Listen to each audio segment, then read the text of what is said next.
په دویم टी20 میچ کې هم پاکستان بنگلاديش لا په 57 رنونو باندې یو ډیر غټ شکست ورکو چې پاکستان لومړنی بیټینګ زبردست بیټینګ حسن نواز زبردست بیټینګ محمد حارث زبردست آوټسټینډینګ بیټینګ دی کلاډیانو کړه دی مکمل سکور کارت طرف لزو خو صاحبزاده فرحان حد بیټینګ کړه دی فخرزمان انفټو فخرزمان پځه صاحبزاده فرحان ته مکمل او شوی و چې صاحبزاده فرحان یو ځل بیا ځان ثابت کو او زبردست بیټینګ کړه دی مکمل سکور کارت طرف لزو خدای نه مخ کې د پاکستان چې د ټیم چې کم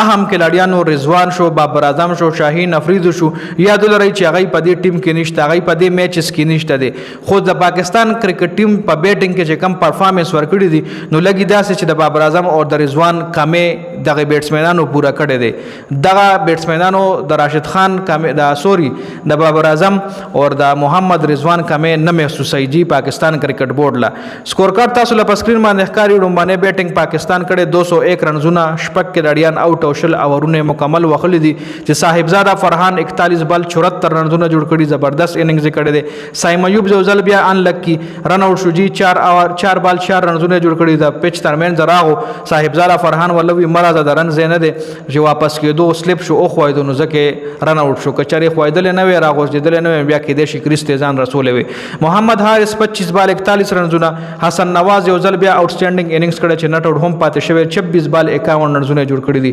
سلمان آغا 12 بال 19 رنونه شاداب خان 10 بال 7 فهیم اشرف 2 بال 1 د بنگلاديش د طرفي مهدي حسن میراث 4 اور 38 وکټ یوم ناشرف الاسلام 0.3 بالونه کړی دوه رنز ور کړی دی بیا انجرډ شو شمیم حسین 3.3 اور کې 28 وکټ یوم نه حسن محمود 4 اور 47 2 وکټ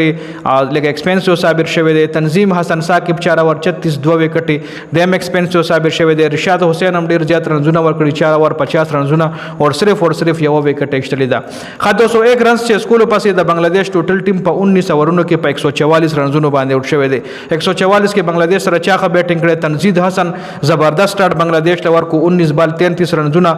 پرویز حسین ایمون چې کوم دی ډیر غلط او شو زبردست شاټ وخله خو په پونډای باندې ته کېټ شو 7 بال 8 رنزونه دم جوړ کړی دي لیټن داس هم ډیر غلط او شو 9 بال 6 رنزونه توحید هردوی 5 بال 5 مهدی حسن میراث 17 بال 23 جاکر علی 1 بال 0 شمیم حسین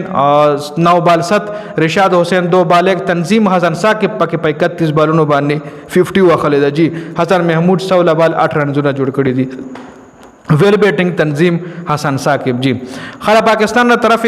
تقریبا 8 بالران استعمال شوی دي جی سلمان آغا 2 اور 20 وکټ یوم نه حسن علی 2 اور 21 یو وکټه فهیم اشرف 2 اور 8 یو وکټه حارث روف 2 اور 23 یو وکټه ابراهیم احمد 4 اور 29 3 وکټي زبردست بالنګ شاداب خان 2 اور 13 یو وکټه خوشدل شاه 3 اور 25 یو وکټه سایم ایوب 2 اور 14 یو وکټه 8 بالران استعمال شوی دي ټولو خو بالنګ کړي دي خو حارث روف سلمان آغا اور حسن علی اکانومي چې کومه دا ډیره زیاته ده خو اکانومي لحاظ سره ابراهیم احمد اور د وکټ لحاظ سره هم ابراهیم احمد آوټسټینډینګ بالنګ کړی دی نو دا دویم میچ د دویم टी20 میچ مکمل سکور کارو چې درو میچونو टी20 سیریز دی دوه پکې الریډي پاکستانو ګټل